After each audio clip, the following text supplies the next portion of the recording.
किसान दोस्तों, इस वीडियो में हम जानेंगे कि हल्दी की फसल जब 5 से 6 महीने की हो जाती है तो उसमें कौन से कार्य करने होते हैं। हल्दी की अब कंद बनने की अवस्था है। अगर आप थोड़ी सी मिट्टी हटाकर देखोगे तो आपको हल्दी की गांठ विकसित होती हुई दिखाई देगी। तो इस अवस्था में आपको खाद और पानी की बेहतर नियोजन व्यवस्था रखनी होगी।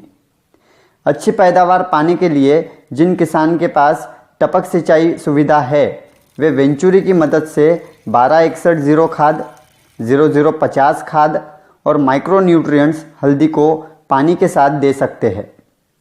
अगर ये दोनों भी खाद उपलब्ध नहीं हैं तो आप डीएपी खाद का पानी बनाकर और पोटैश खाद का पानी बनाकर भी छोड़ सकते हो। सिर्फ इतना ध्यान रखें कि यह खाद पूरी तरह से पानी में घुल गई है। इस अवस्था में आपको फसल को उचित मात्रा में पानी भी लगाना होगा। पानी और खाद के अलावा आपको बुरशीजन्य रोगों का भी नियंत्रण करना होगा, क्योंकि अब ठंड शुरू हो चुकी है और ओस पड़ना भी शुरू हो चुकी है।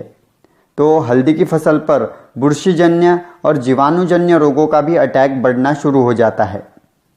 सुबह सुबह जब आप हल्दी के पत्तों पर देखोगे तो आपको ओस जमा हुई नज़र आएगी। यह जो ओस है वो रोगों के बढ़ने के लिए पोषक साबित होती है। शुरुआत में यह बीमारी पत्तों पर छोटे छोटे धब्बों की तरह दिखाई देती है, जो कि बढ़ते बढ़ते पूरे पत्ते पर फैलना शुरू हो जाती है। इन बीमारियों के रोकथाम के लिए आपको एक स्प्रे लेना चाहिए, जिसमें नीचे दी हुई दवाइयों में से कोई भी एक बुरशीनाशक दवा और साथ में एंटीबायोटिक दवा फवारनी चाहिए। आप चाहे तो इन दवाओं के साथ अमीनो एसिड बेस्ड सप्लीमेंट भी मिला सकते हो। फवारों के अलावा ठंडी में फसल को बीमारियों से बचाने के लिए हो सके तो शाम के वक्त या फिर रात के वक्त पानी लगाएं। पानी के साथ आप गोमूत्र भी छोड़ें। अगर सल्फर उपलब्ध है तो आप पानी के साथ सल्फर भी छोड़ सकते हो। जो किसान भाई जैविक खेती करते हैं वे ट्राइकोडर्मा की ड्रेंचिंग करें, इससे आपको बहुत फ़ायदा होगा। याद रखिए कि सल्फर और ट्राइकोडर्मा दोनों एक साथ में मिलाकर ना दे।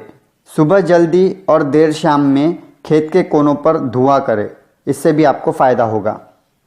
तो इन सभी बातों का ध्यान रखकर आप आपकी हल्दी की फसल को नवंबर और दिसंबर के महीने में स्वस्थ रख सकते हो और अच्छी उपज हासिल कर सकते हो।